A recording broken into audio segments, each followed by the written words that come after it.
Chapter 8 Unexpected Feelings. The Twins.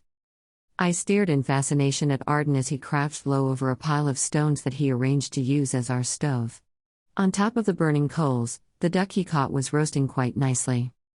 I smiled to myself. So this was what it felt like to have someone care for you. Things were suddenly happening so quickly. For one, Miro and I used to travel alone, and then we found a mother in Nia. Shortly after that, the gods must have been making up for all the heartaches that my twin and I endured because Arden came along. He glanced at me and smiled, and I blushed for what seemed like the 100th time. His golden locks glistened under Sisa's fading light as though it had always been adequately brushed and oiled. I grew self-conscious about my own dark locks. I mean, how could he have liked me? I was sure that I was very ordinary. It did not help that Nia was as beautiful as ever. Quila was also quite pretty. If I were to rank the women in this camp according to looks, I would find myself at the bottom, and admitting this would not even be considered modest. It was the plain truth. Been looking at him again, huh? Nia said as she sat beside me. I quickly averted my gaze and leaned against Miro's back. Come on, Nia pushed. You can tell me anything. I'm your mother. Besides, he's adorable. I blushed even deeper. I quickly stole another glance at Arden. You won't understand it, I said. What's not to understand? Nia said. Everyone falls in love. Her eyes took on a confused focus before she blinked. I wondered who Nia's first love was.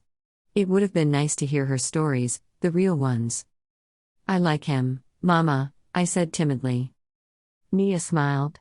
Well, he is quite charming, she said. It's not only that. He makes me feel safe. That's a good feeling. Besides, I think that any young girl would fall easy prey to someone like Arden. I could feel Miro tensing from behind me, but I ignored him. Yeah, I said. What's it like, Mama? I mean, when you fell in love. I said before regretting having opened my big mouth. Why don't you tell me? She replied. What's to tell? I asked quickly. My story. At one point, I probably told you about how I met your father. Was it romantic? I believe myself to be logical, and if you tell me otherwise, I'll say that being in love can do drastic things to anyone. She laughed heartily, such a pleasant laugh to hear. I tilted my head up and stared at the leaves that towered above us. There's no story to tell, Nia, I wanted to tell her. Or if there was, I would never know it. I pursed my lips sadly, but when I looked again at the face of the mother I had come to love, I smiled. You were illogical when it comes to love, I said, teasing her. Very. Nia's shapely eyebrows rose to the middle of her forehead. I believe she blushed a little too. I find that hard to believe. But you were. At least that's what you told us, I lied. Passip isn't such a common name. Could you tell me more about Jor? I flinched. Jor Passip was the name of my birth father. But there was no way he could have met Nia. He was a good man, I said. He looked like an older version of Miro. Was? I blushed. He left us. I don't know what became of him after he did. I fell silent after that. Remembering that father left us still made me sad sometimes. He was outside our house smoking a cigar with a blank expression on his face. I watched him for a few minutes, and I witnessed how his face crumpled. Then, perhaps realizing that someone was looking at him, he glanced my way. He puffed on his cigar before putting it out, and with a smile on his face, started walking towards me. He smelled of tobacco, and that scent usually turned me off, but when he grabbed me and held me against him, I closed my eyes and hugged him back, breathing in his familiar scent. Without saying another word, he went inside the house.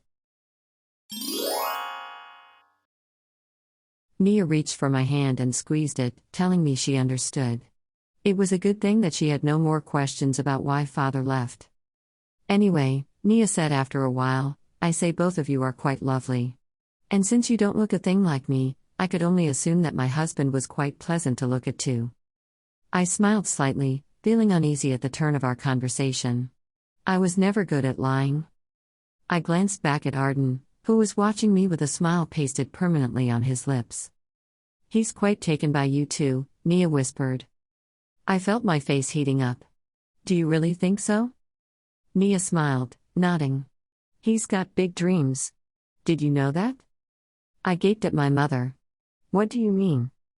He wants to form a circus show. Really? That's amazing. I mean, I watched him perform and all, but I thought he'd be a waif forever. Not that I mind, because so are we, I said. But it's nice to know he's got big dreams. I told him that I'd be willing to join the show, she said.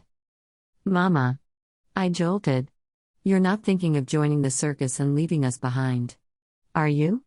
I asked. Of course not, she said. But her eyes were twinkling, and I knew that her carefree spirit would have enjoyed every day traveling and performing in front of hundreds of people from across Akean. I could almost see it. Nia, the most beautiful woman in Akean, would be such an attraction in the towns that Arden's circus show would visit. I toppled over as Miro suddenly jumped to his feet. I stood up quickly too. Miro reached out, grabbed Nia in both arms, and forcefully began to carry her. Miro, son, what are you doing? Nia asked. Miro did not respond, but instead, he struggled against Nia as he dragged her with both his hands. Miro, stop it. I shouted. Stop at this very moment. Nia did not bother to fight Miro's grip because she was the kind of understanding woman who would be patient even with her son's silliest tantrum. My heart ached for her. Quila and Arden were immediately by our side. Miro, stop, please, Arden said in his charming tone. Away. Miro shouted. Away. Nia's eyes rounded. Please back away, she said.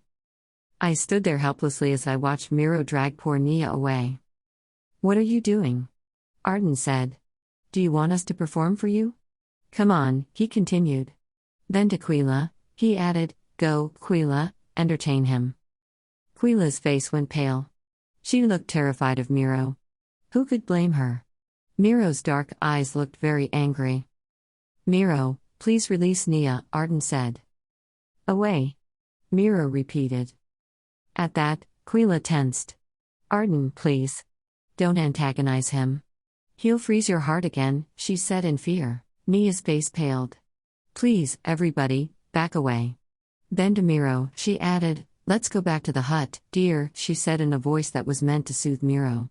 Everything's going to be all right.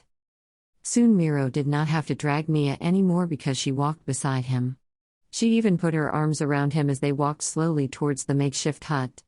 Sweet Nia. Seeing Nia care for my twin broke me. It wasn't right for her to be involved in our lives, nor for her to suffer Miro's tantrums because no matter how much I made myself believe that we were protecting Nia by keeping her identity a secret, I knew it was never entirely true. I turned my back against them and ran away, crying. It hurt so much to see Miro lose his grip on sanity. Everything was starting to get better, and then this? I sobbed even more when for the first time, I wished he was gone from my life.